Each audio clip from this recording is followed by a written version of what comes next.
புதுச்சேரி மாநிலத்தின் துணைநிலை ஆளுநர் திருமிகு தமிழிசை இணைப்பில் இருக்கிறார். சார் வணக்கம். மேம் வணக்கம். வணக்கம்ப்பா. புதுச்சேரியில சிறுமியுடைய இந்த உயிரிழப்பு மிகப்பெரிய அதிர்வலைகளையும் மனவேதனையும் ஏற்படுத்தி இருக்கு. சிறுமியுடைய உடல் தற்போது நல்லடக்கம் செய்யப்பட்டு கொண்டிருக்கிறது. அந்த காட்சிகளையும் திரையில பார்க்கிறோம். மேடம், இது குறித்து என்ன நடவடிக்கை எடுக்க போறோம் இந்த சிறுமி உயிரிழப்பு வழக்கு தொடர்பாக? ஏற்கனவே நம்ம நடவடிக்கை எடுத்து வருகிறோம். விரைவான நடவடிக்கை எடுக்க வேண்டும் என்பதற்காகத்தான் நேற்று ஒரு ஸ்பெஷல் இன்வெஸ்டிகேஷன் டீம் போட்டு காவல்துறை அதிகாரி கலைவாணன் அவர்கள் தலைமையில மிக மிக வேகமாக வேலைகள் நடைபெற்று வருகிறது. நேற்று அந்த ஸ்பெஷல் இன்வெஸ்டிகேஷன் டீம் போட்ட உடனேயே அவர் விசாரணையை ஆரம்பிச்சிருக்காரு. அதற்கு முன்னாலேயே காவல்துறை அதிகாரிகள் 2 பேரை கைது செய்திருக்கிறார்கள்.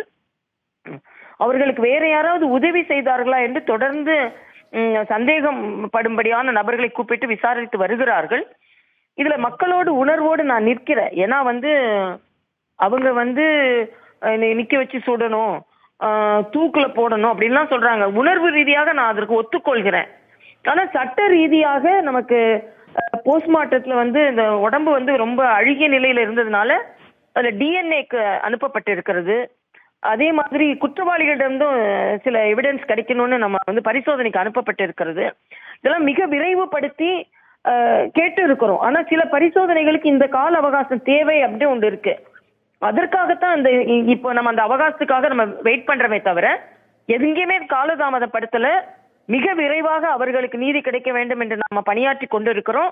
இன்னைக்கு காலையில டிஜிபி தலைமையில அவசர கூட்டம் போட்டேன். டிஜிபி, ஐஜி, அந்த ஸ்பெஷல் இன்வெஸ்டிகேஷன் டீமோட காவல்துறை அதிகாரி, அவர்களுக்கு உதவி செய்கின்ற பெண் காவல்துறை அதிகாரி, இவங்க எல்லாருமே மிக தீவிரமான நடவடிக்கை எடுக்கணும்னு அணுவா என்னென்ன பண்ணி கொண்டு இருக்கிறாங்க நான் கேட்டிருக்கேன். அதனால பொதுமக்கள் நம்பிக்கையோடு இருக்கலாம்.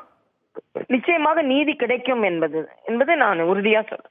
நிச்சயமா மேம். சிறுமியுடைய உயிரிழப்பு வழக்கு, இந்த வழக்கு விசாரணை தொடர்பாக புதுச்சேரி அரசு என்ன நடவடிக்கைகள்லாம் எடுத்திருக்கு அப்படிங்கறத நீங்க விளக்கமா பதிவு பண்ணியிருந்தீங்க மேம். ஆனா புதுச்சேரி மாநிலத்தை பொறுத்த வரைக்கும் போதைப் பொருள் பயன்பாடு அதிகமாக இருக்கு அப்படிங்கிற பேச்சுகள் அதிகமாவே இருக்கு. குறிப்பா இந்த சிறுமியுடைய உயிரிழப்புக்கு பின்னணியிலையும் போதைப் பொருள் மிக முக்கிய விஷயமா இருக்கு. இப்ப போதைப் பொருள் பயன்பாடை தடுக்கிறதுக்கு நம்ம அடுத்த கட்ட நடவடிக்கையா துரிதமா என்ன எடுக்க போறோம்? இல்ல, ஏற்கனவே போதைப் பொருள் இரும்பு கரம் கணிப்பு இவங்க கிட்ட இந்த போதை பழக்கத்து இருந்ததான்னு அதுக்கும் சில எவிடன்ஸ் ஆஃப் ட்ரக் அபியூஸ் இருக்குதான்னு நம்ம அதுக்கும் சில பரிசோதனைகள் அனுப்பி இருக்கிறோம்.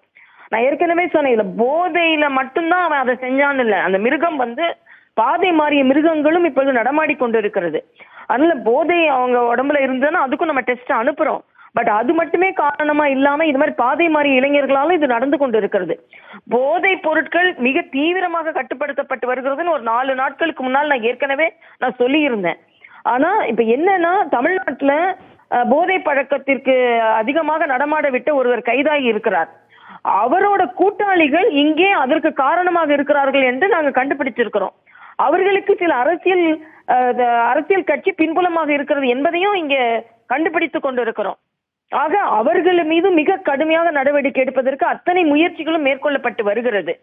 அதனால போதைப் பொருட்கள் ஏதோ அவர்கள் அனுமதிக்க கூடாது என்று சொல்வது போலவும் நாங்க அனுமதிக்கிறோம் சொல்றோம். இல்லவே இல்லை. போதைப் பொருட்கள் நிச்சயமாக கட்டுக்குள் கொண்டு வரப்பட வேண்டும். ஏற்கனவே நான் சொன்ன மாதிரி தமிழ்நாட்டில் உள்ள அந்த அந்த அந்த குற்றவாளியோட கூட்டாளிகள் கூட இங்க இந்த போதைப் பொருட்களை நடமாடுவதற்கு மிக அதிக காரணமாக இருக்கிறார்கள்.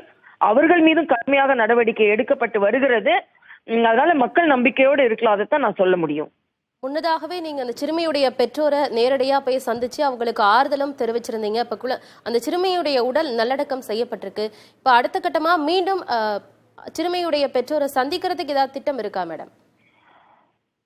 அவங்க சந்திக்கணும், நான் சந்திப்பேன், ஒன்றும் பிரச்சனை இல்லை. ஏன்னா அவங்க அந்த அம்மா மேல எனக்கு அப்படி ஒரு உண்மையிலேயே எனக்கு ஆறுதல். ஏன்னா நான் ரொம்ப ரொம்ப கடுமையான பயணம் மேற்கொண்டு நான் அங்க வந்தேன். அவங்களுக்கு ஒரு ஆறுதல் சொல்ல முடிந்ததே என்பது எனக்கு ஆறுதலா இருந்தது. அவ்வளவுதான். நான் என்னோட காவல்துறை அதிகாரிகள்லாம் என்ன போகவே கூடாது, அங்க ரொம்ப இமோஷன்ஸா இருக்கு, மக்கள் எதிர்குரல் கொடுத்து கொண்டு இருக்கிறார்கள் சொல்லும்போது இல்ல, நான் அவங்களுக்கு பக்கபலமா இருக்கணும்ன்றதுக்காகவே போனேன். அந்த தாயோடு தாயாக நான் நின்றேன் அப்படின்றது எனக்கு ஆறுதல். அதனால அவங்க கூட உணர்வு ரீதியாக நான் அவங்க கூட நின்று கொண்டு இருக்கிறேன். அவர்களுக்கு என்னென்ன பக்கபலமாக இருக்க வேண்டுமோ அதற்கு அரசாங்கம் இருக்கும் என்பது உறுதிப்பாடை நான் அவங்களுக்கு சொல்லி கொடுக்கிறேன். ஏன்னா இது யாராலுமே ஈடு செய்ய முடியாத இழப்பு தான். ஆனா நம்ம கொடுக்கிற ஆறுதல் தான் ஓரளவாவது அவர்களை ஆறுதல் அடைய வைக்க முடியும் என்பதை ஒரு பெண்ணாக நான் உணர்கிறேன். அவர்களோடு நாம் நின்று கொண்டு இருக்கிறோம் என்பதையும் அதை தெரிவிப்பதற்காகத்தான் நான் எவ்வளவு எதிர்ப்பு இருந்தாலும் நாங்க போனேன்.